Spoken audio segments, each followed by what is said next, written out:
Outside the morgue of the Wazir Akbar Khan Hospital in Kabul, a group of men have just identified the body of one of their relatives.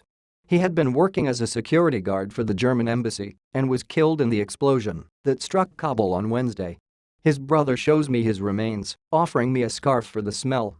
It poses a horrific sight, a badly burned torso and some limbs stuffed into a body bag. His uncle, Zakiullah, says they were only able to identify the body through a distinctive birthmark. The victim and poses head had been completely blown off.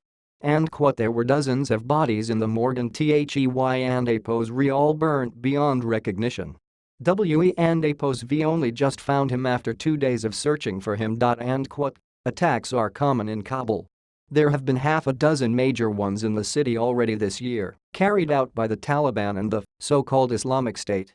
Targets have included the Afghan parliament, the Supreme Court and a military-run hospital. The vast majority of casualties are inevitably Afghan civilians.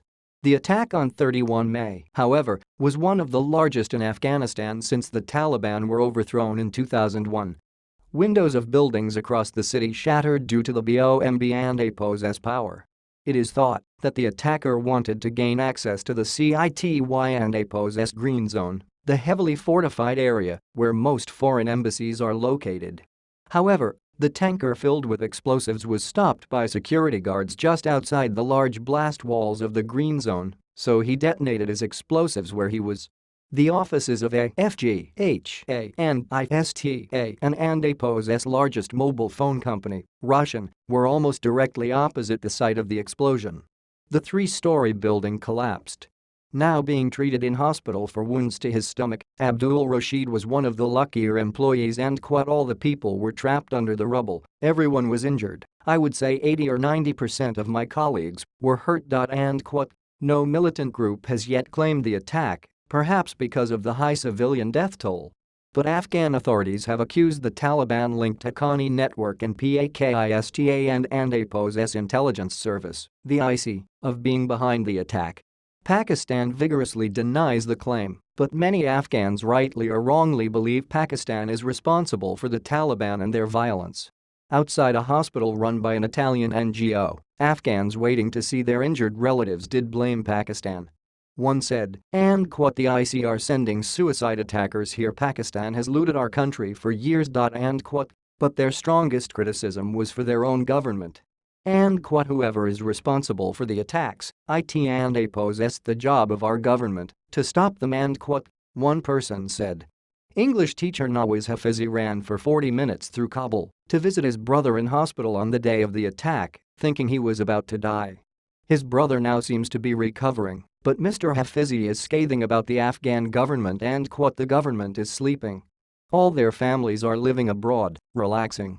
It poses only the poor people here who are killed, no one else. Najibullah Azad, a spokesman for the Afghan president, said that while this attack had succeeded, the authorities managed to catch terrorists every few days. He added, with the number of security forces we have, we are doing well. Mr. Azad said he hoped that more foreign troops would be sent to Afghanistan to help train Afghan forces. The United States is due to decide whether to commit an extra 3,500 soldiers to the country. On Friday, around 1,000 protesters gathered close to the site of the explosion for a demonstration. Police fired live rounds and water cannons at the crowds as they approached the presidential palace. At least one protester was killed. Some at the protest were calling for prisoners from the Haqqani network and Taliban to be executed. But anger was directed all round at international forces and particularly the Afghan president and his government for the lack of security. Protests of this size following attacks are unusual in Afghanistan and are an indication of the level of public anger this bombing has caused. Security in Kabul is steadily deteriorating. Last year saw the highest number of recorded civilian casualties. Among those who lost their lives in this latest attack was Mohammed Nazar, a driver for the BBC and a much respected and loved colleague. He is one of the many Afghans to leave on his morning commute and tragically never return home.